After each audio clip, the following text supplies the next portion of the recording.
ಜನಕ್ಕೆ ಈ ಸಿದ್ಧಸಿರಿ ಬ್ಯಾಂಕ್ ಏನು ಮಾಡ್ತದೆ, ಅನ್ನ ಹಾಕ್ತದೆ, ಅವರನ್ನು ಬದುಕಿಸುವಂತಹ ಶ್ರೇಷ್ಠ ಕಾರ್ಯವನ್ನು ಮಾಡ್ತದೆ. ಸುಮಾರು 620ಕ್ಕೂ ಹೆಚ್ಚು ಏನು ಪಿಗ್ಮಿ ಏಜೆಂಟ್ಗಳನ್ನು ಹೊಂದಿದ್ದಾರೆ. 4768 ಕೋಟಿಯಷ್ಟು ಠೇವಣಿಯನ್ನು ಹೊಂದಿದ್ದಾರೆ.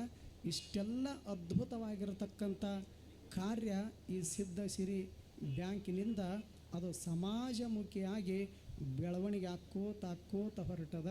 ಮತ್ತಿಷ್ಟೆಲ್ಲ ಸಾವಿರಾರು ಕೋಟಿ ಅದು ಬೆಳವಣಿಗೆ ಹೊಂದೈತೆ ಅಂತರ. ಇದಕ್ಕೆ ಕಾರಣ ಏನಂತ ಕೇಳಿದ್ರೆ ಪ್ರಾಮಾಣಿಕತನ ಏನು ಮಾಡ್ತದಂದ್ರೆ ಬ್ಯಾಂಕನ್ನು ಬೆಳವಣಿಗೆ ಮಾಡ್ತದೆ. ಮತ್ತು ಆ ಬ್ಯಾಂಕಿನೊಳಗಿರ್ತಕ್ಕಂಥ ಕೆಲಸ ಮಾಡುವಂಥವ್ರು ಅಪ್ರಾಮಾಣಿಕರಾಗಿದ್ದರು ಅಂದ್ರೆ ಬ್ಯಾಂಕಾಗಿ ಉಳಿದಿಲ್ಲ. ಉಳಿದಿಲ್ಲ ಅಂದ್ರೆ ಬ್ಯಾಂಕಿನೊಳಗಿನ ಖಾತೆ ಹೆಂಗೆ ಉಳಿತಾವೆ? ಅದಕ್ಕೊಂದು ಸಣ್ಣ ಕತೆ ಹೇಳಿ ಮುಗಿಸ್ತೀನಿ. ಹಿಂದಕ್ಕೆ ಒಂದು 20 ವರ್ಷದಿಂದ ಸುಡಗಾಡು ಸಿದ್ರು ಅಂತ ಬರ್ತಿದ್ರು. ಹಳ್ಳಿಗೆ ನೋಡಿರಿಲ್ಲ, ಬರ್ತಿದ್ರು. ಒಂದು 4 ಜನ ಕೂಡಿ ಒಂದು ಊರಿಗೆ ಬಂದರು. ಅವರು 4 ಜನ ಒಂದೊಂದು ಪಾಂಡಿತ್ಯವನ್ನು ಪಡ್ಕೊಂಡಿದ್ರು. ಅದರಾಗ ಊರು ಜನ ಎಲ್ಲ ಸುತ್ತರಿದು ನಿಂತಿದ್ರು. ಒಬ್ಬ ಏನು ನುಂಗಿದ? ಸೂಜಿ ನುಂಗಿದ. ಆಶ್ಚರ್ಯ ಆಯಿತು ಊರು ಜನಕ್ಕೆ. ಸೂಜಿ ಬರೀ ಹೊಲಿಯಾಕೆ ಉಪಯೋಗ ಮಾಡ್ತಾರೆ, ದಾರ ಪೋಣಿಸಿ. ಅಂಥದ್ರ ಮಧ್ಯದೊಳಗೆ ಇವ ಸೂಜಿ ನುಂಗತನಂದ್ರೆ ಪರಮಾಶ್ಚರ್ಯ ಅಂತ ತಿಳ್ಕೊಂಡು ಹೇಳಿದರು. ಇನ್ನೊಬ್ಬ ಇದ್ದ ಅವನ ಪಕ್ಕದೊಳಗೆ, ಅವ ಡಬ್ಬಣ ನುಂಗಿದ. ಮತ್ತಷ್ಟು ಆಶ್ಚರ್ಯ ಆಯಿತು.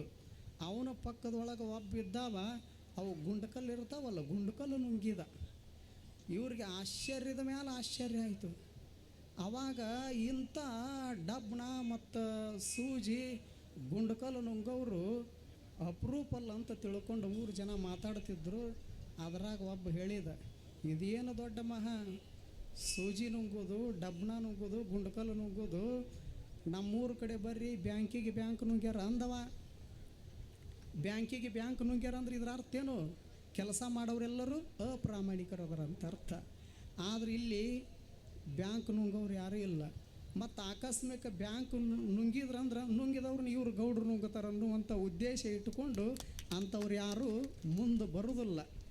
ಆ ದೃಷ್ಟಿ ಇಟ್ಕೊಂಡು ಒಂದು ಬ್ಯಾಂಕು ಅತ್ಯಂತ ಉನ್ನತ ಸ್ಥಾನಕ್ಕೆ ಏರಬೇಕಾಗಿತ್ತು ಅಂದ್ರೆ ಒಂದು ಗುರು ಕೃಪೆ ಇರಬೇಕು.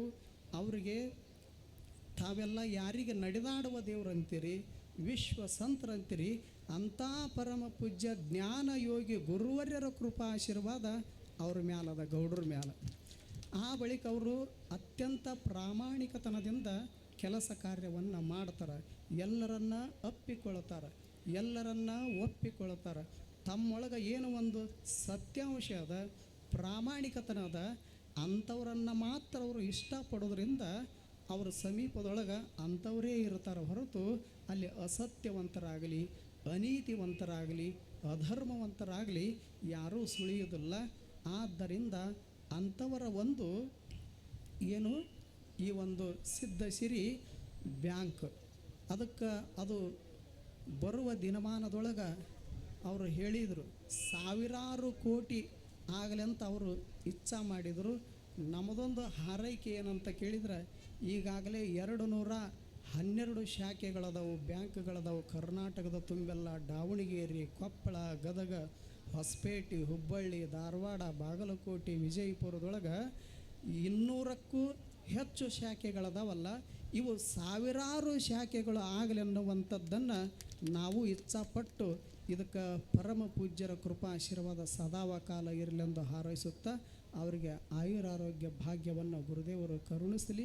ಆ ಬಳಿಕ ಆ ಸಿದ್ಧಸಿರಿ ಬ್ಯಾಂಕಿಗೆ ತಾವೆಲ್ಲರೂ ಸಹಕರಿಸಬೇಕನ್ನುವಂಥ 2 ನುಡಿಗಳನ್ನು ಗುರುದೇವರ ಪಾದಕ್ಕೆ ಸಮರ್ಪಣೆ ಮಾಡಿ ನಮ್ಮನ್ನು ಸಹಿತ ಇಲ್ಲಿಗೆ ಕರೆಸಿ 2 ನುಡಿಗಳನ್ನು ಆಡಲಿಕ್ಕೆ ಅವಕಾಶ ಮಾಡಿಕೊಟ್ಟಿರತಕ್ಕಂಥ ಈ ಬ್ಯಾಂಕಿನ ಡೈರೆಕ್ಟರಿಗೂ ಎಲ್ಲ ಹಿರಿಯರಿಗೂ ಮತ್ತೊಮ್ಮೆ ಪ್ರಣಾಮಗಳು.